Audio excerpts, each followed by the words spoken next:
Okay, so this is all concept stuff. There really isn't any homework yet. And then here's what I was trying to write for the Laplacian.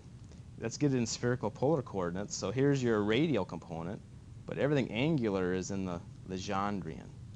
And that's what this is. And it's in the book. You don't need to write all that stuff down. Okay. Now what they're going to do is, hey, let's have some new wave functions, right? They call them they're all nice and normalized for you. They're in this table 12.3, and they're called the spherical harmonics. You pick a L and an M sub L, and then you can write that wave function. Okay, it's kind of nice. So see how all the L's and M sub L's are there, and those are all your wave functions that we're going to be using for this. And the reason why they use them, let me remember this. I'm pretty sure I did cut that off. Pretty sure they're all orthogonal, right? So if you pick two different ones, right, change anything on them, and try to integrate, you should get what? If they're orthogonal, you should get. What does that mean? You plot them. The positive area is the same as the negative area. You always get 0. Okay. And I think that's on the bottom of this table. It said that. And I cut it off. I shouldn't have. Yeah, table 12.3. So what they want us to do is they want us to draw things called projections. And you're going to see some of this in the homework. And the reason why is they're oriented in space. You can't take, like I said with that bicycle wheel, you can't hold it at any orientation you want if you made it microscopic. Okay, so how do you draw these projections? So pretty much these are all the projections that would be drawn for, well, what's the hint here? M sub L is going from what to what, do you recognize? It's going from -2 all the way up to +2. So that means these are all the projections for L equals what number? Remember those old rules?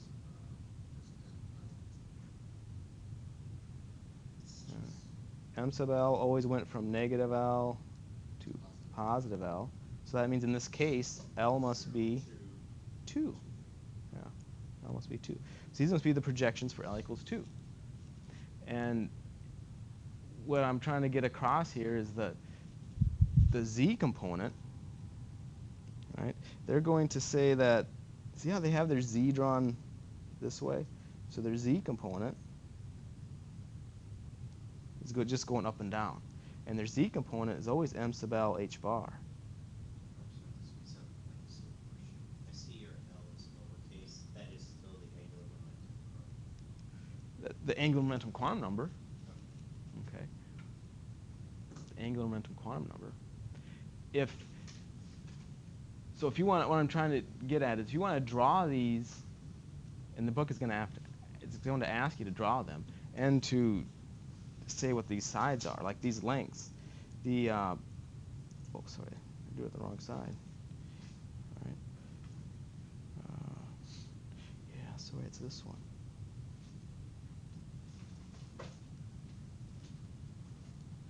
All right. See how you draw your little arrow, and then you draw a diagonal line back? And see how this distance right here is shorter than this distance? Because the Z component is always M sub L times H bar. So here we have a +2, a +1, a 0, a -1, and a -2 for M sub L. So that Z component on the Z-axis, remember Z-axis is going up and down, it's always M sub L H bar. So if it's -1, it'll be -H bar. So that's why it's going down a little bit. And -2 H bar.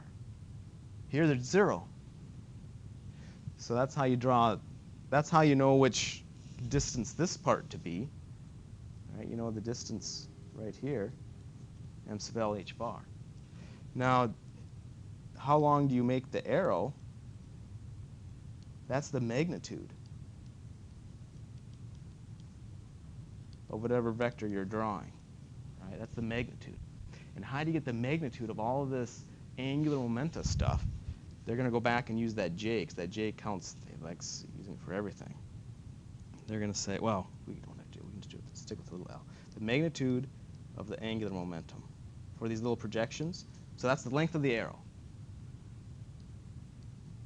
L times L plus 1, it was the square root of that, times h bar. So the book is going to want you to draw these projections and label how long is the z component and what's the magnitude. How long is that arrow? Okay. So how do you get the length of the arrow? It's just L times L plus 1 square root h bar. So does it make sense that all these arrows are the same length? They're all for the same L. Yeah, so they all have to be the same length. Okay.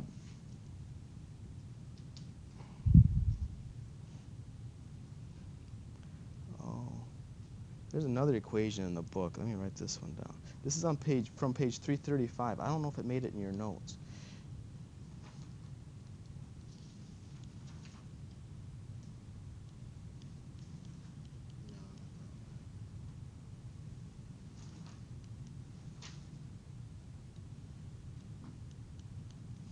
Okay.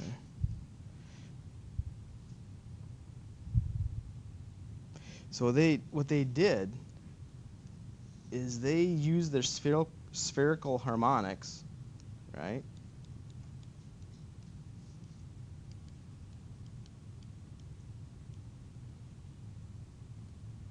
Right? They solved this equation using spherical harmonics, and they got this. So, do you see m sub? Well, this makes sense so far. See, they plugged in their spherical harmonics, and they got their energies. So here it is. But there's no m sub L in there, right? No, so there's no m sub L in here. So does the energy depend on m sub L? No. So if you have all these different, the energy only depends on L. If the energy only depends on L, what was the word for this? Look at all these different states. 1, 2, 3, 4, 5. They must all have the same energy. It was the D word. These states must all be degenerate was the word. And do you remember when you were drawing, way back when you were drawing like the 3p orbital, didn't you all draw them all in the same line? They're all degenerate. You drew the 5D. You drew 5 boxes, but all the same energy. All at the same level. So they're all degenerate. So all these, even though they're only certain orientations in space that you can have for this motion, they're all degenerate. They're all the same energy. Okay. And what they're trying to illustrate here is that they're trying to say that this is misleading, because that little, even at the macroscopic motion, it doesn't just stay there, right? The angular momentum, that wheel, it ends up precessing, right? So the angular momentum, like if you take this wheel, right, if I spin it this way, okay, so the angular momentum is going pretty much straight out that axis, right? So if I hold it this way, right, I guess it's pointing, angular momentum is going down that way. That's really the only thing that we care about and can describe is the angular momentum. So it doesn't stay in one spot. But if you can picture it, that top of the wheel, the bottom of the wheel there is the top of the cone that they're trying to describe. That angular momentum is actually going around a cone, right? It's going around a cone. Does that make sense? Because this doesn't stay here. It precesses, and it keeps going around in a circle. So they're trying to say this is a better description. So that's only the angular momentum in 2 dimensions. But not Yeah, it's not true. And this circle thing really doesn't mean anything. The only thing that matters is this arrow, but the arrow's not correct because it doesn't stay there. So it actually goes in a circle. So that's why they say this is supposed to be better, this figure 1233, with the one with all the cones. And then if you talk about fermions and bosons, right? If you remember this stuff, fermion were like an electron, boson like a photon. And fermions obeyed that Pauli exclusion principle, which was, what the heck was that when we were writing these electron configurations? The Pauli exclusion principle. No two electrons can have the same orbital or can have the same set of quantum numbers.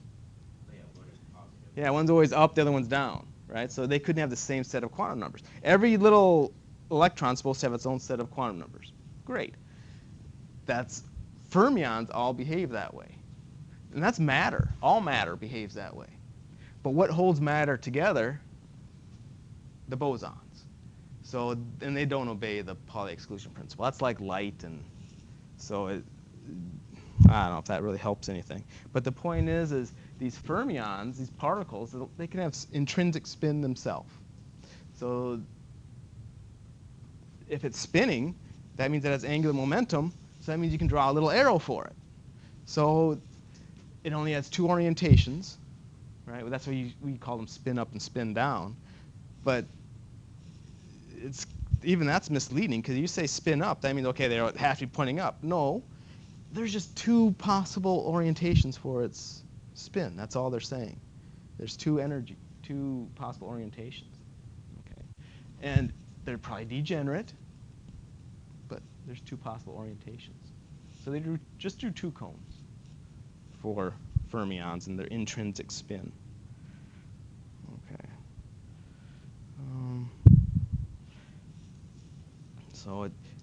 And if you have, just like we had L being our angular momentum quantum number, you have S being its, the intrinsic spin angular momentum quantum number.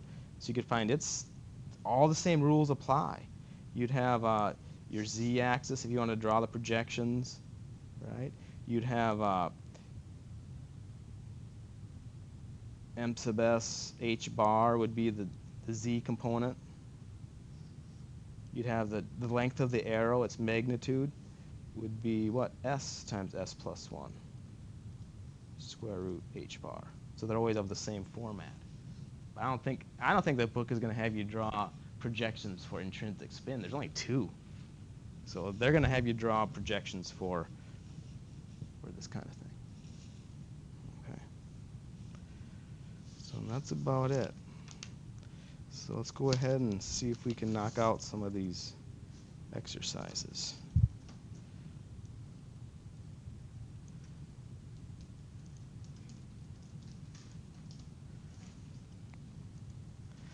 The wave function psi for the motion of a particle in a ring is of the form psi equals ne I to the m sub l phi or theta.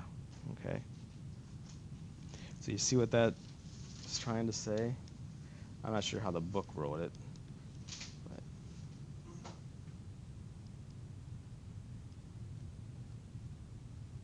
all right. Looks like a theta, not a phi. Okay. They want you to determine the normalization constant. So what would you write to get that going?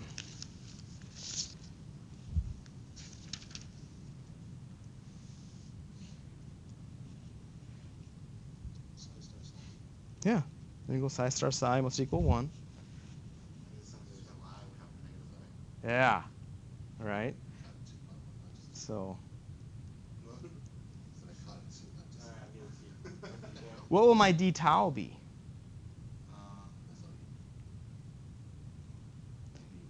They want it just to be, it's on a ring, so all there is just this theta that's describing it. So it's just d theta. So, well, if you want to call it phi, then call this phi. All right. Okay. Okay, fine. So this one's not so bad. I mean, the exponential is going to disappear on you. Right. Okay. That was 1214. Oh, I think the only thing that matters here is what are your limits going to be? I guess it does. We should make sure that I bet you it does matter.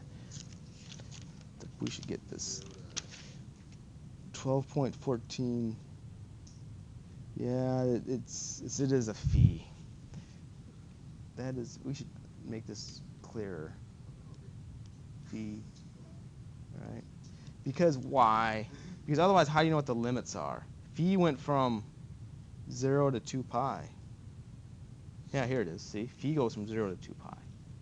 So your limits are from 0 to 2 pi. Oh, it's a particle on a ring. It's exactly what this thing is, right? Particle on a ring. So that's why it's supposed to be a phi going from 0 to 2 pi. So that particle has to stay on that ring. So you go ahead and integrate, and that one's not so bad. How about 15?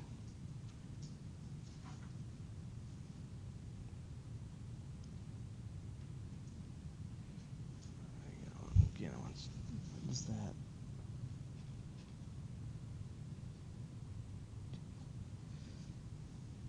Yeah, it's supposed to be a little L. That's supposed to be a cursive L. Right? Was this 70 times 70? Yeah. Okay, so a point mass rotates in a circle with little L equals 1. Calculate the magnitude of its angular momentum and the possible projections of the angular momentum on an arbitrary axis. Okay, so how do you get the magnitude of the angular momentum? What's the little expression you're supposed to use? This was it for spin. Was it that Square root of L. Yep, here it is, magnitude of angular momentum. So that part's not so bad. That would be the magnitude of the angular momentum.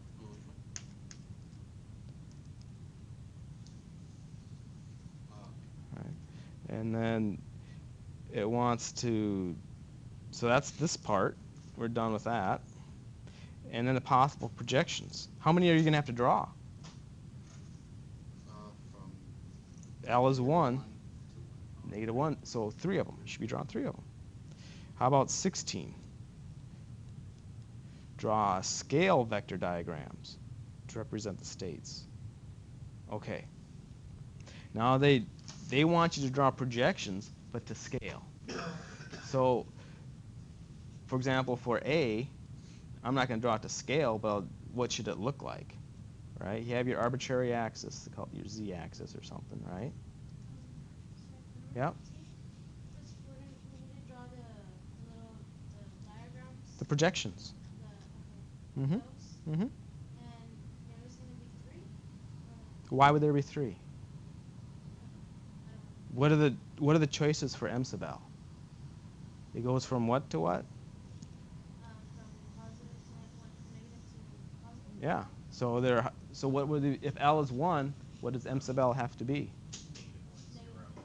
Negative 1, 0, and 1. Oh, okay, so that's what you mean by. Mm-hmm. Oh, I thought you meant like L equals 3. No, little L is 1. Right, little L is 1.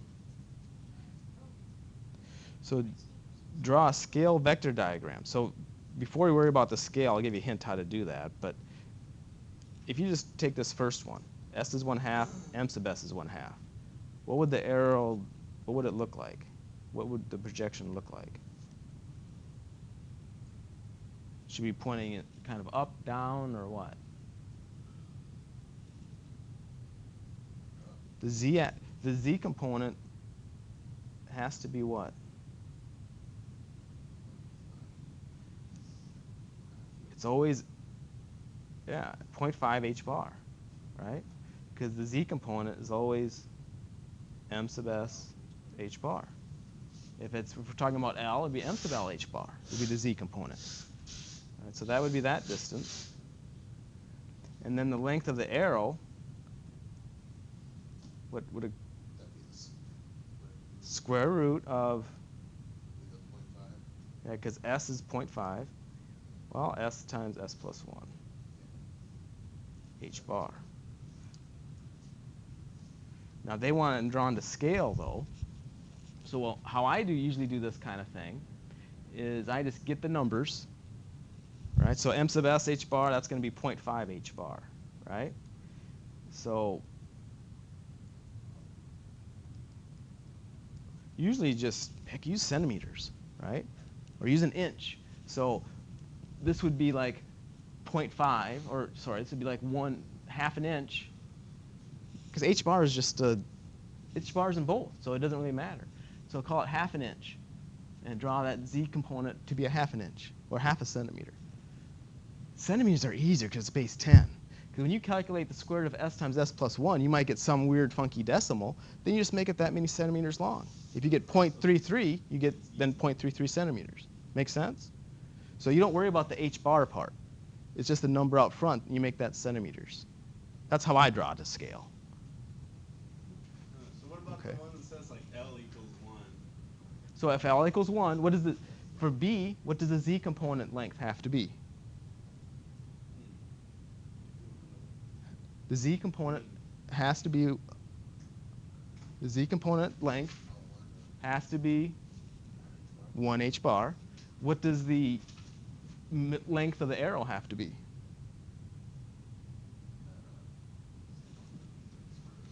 Which is going to be the square root of 2. Right? Square root of 2 times h bar.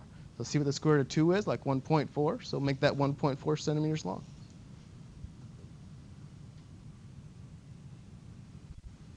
I see. So the L, you plug it into that formula to get that vertical arrow's length? So to get any vector's length in this, that's why they like to use J in the book. So it doesn't matter whether it's spin, L, whichever one your component you're talking about, you just put in that expression.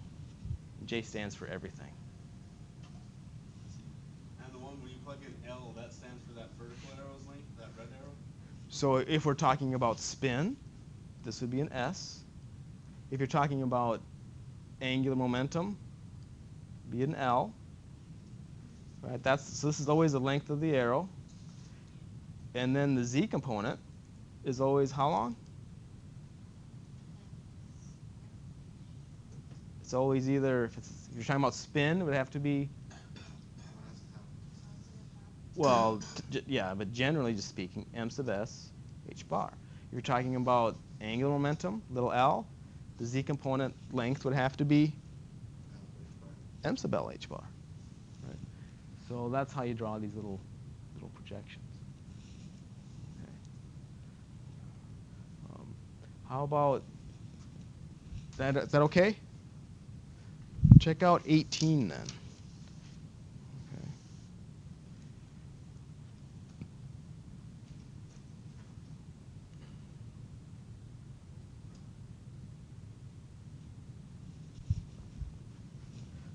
Okay. It's a function of the Laplacian. Now we said what the Laplacian was, right? Partial with respect to x, second derivative.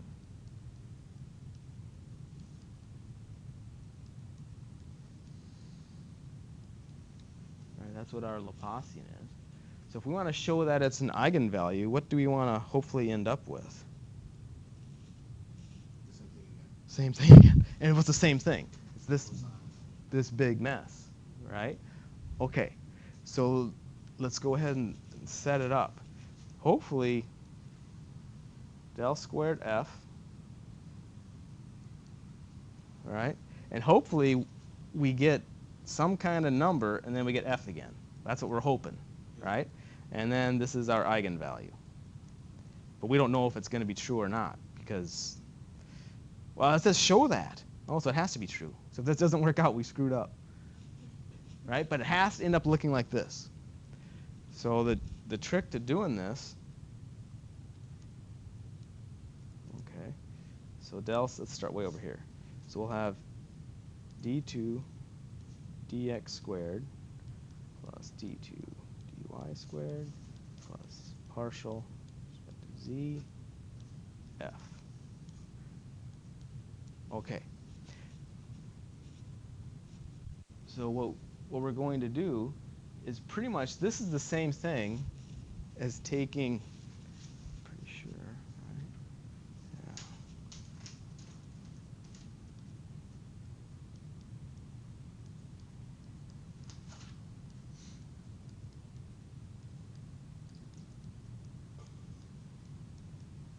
Because this isn't, these partial derivatives aren't being multiplied. They're not, it's not d dx times d dy. No, it's plus. So that means, I mean, if you add this one plus that one, or add this one plus the order didn't matter how you add these things. So we can go from here to here. Okay. Now let me just show you that. So that's one trick. The other trick, it was going to be this. We just got to get comfortable with it. If you can take a derivative, you can take a partial derivative. Okay. So this whole mess is going to equal, let's do this first one. What is my f? It's this whole big ugly mess. Whoa. Dang. Okay. Cosine ax. Cosine by. Cosine cz. Okay. And then I have plus all this other stuff, right? So I have to do that all, 3 times. I'm taking the derivative with respect to x. Now, partial derivatives just means how do you treat y or any other variable? What do you treat them like? You treat them like a 6, right? Because they're partial derivatives. You're only taking the derivative with respect to x. So everything else is a constant. Everything. So what can we do to constants? Pull them right out. So you're going to pull everything out, but you can't pull this out because it has an x in it. So you're left with taking this guy's derivative. What's the derivative of cosine ax? Negative a sine ax. That's the first one. Then you got to do it again.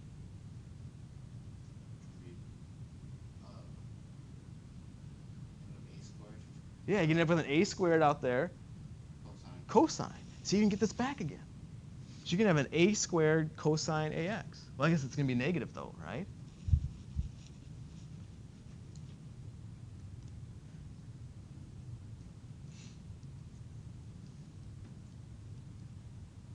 Well, I guess we pulled all this stuff out. If we did it in order,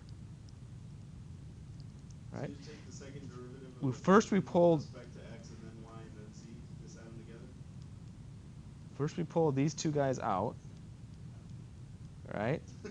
Then we pulled those two guys out, and then we took the first derivative of this guy, and we got negative sine a times the negative sine ax. Then you take the derivative again, negative a squared cosine ax. Okay. So see how this thing can get pulled out front, and here's your f again. So you're going to end up with